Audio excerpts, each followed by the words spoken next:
دوستان عزیز، حال دلتون چطور؟ رفقا عشقای داداش، بچه اومدم امروز با بهتون شاتگان شلاقی یاد بدم. حالا با هر گانی میتونین شلاقی بزنید.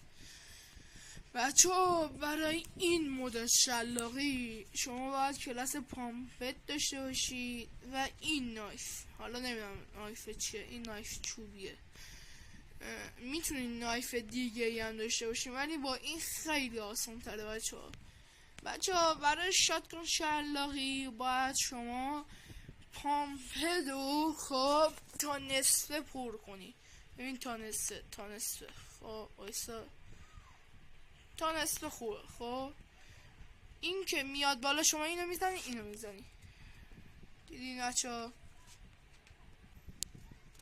ها دیدین؟ حالا میدم رو 117 حالا انجامش میدم. بچه با هر گانی میشه.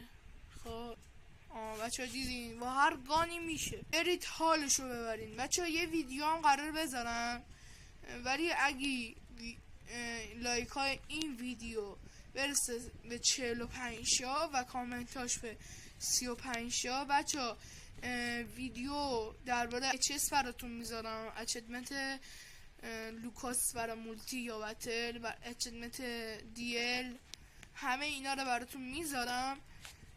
اچیومنت این ستا رو براتون میذارم، برید کیفشو ببرید.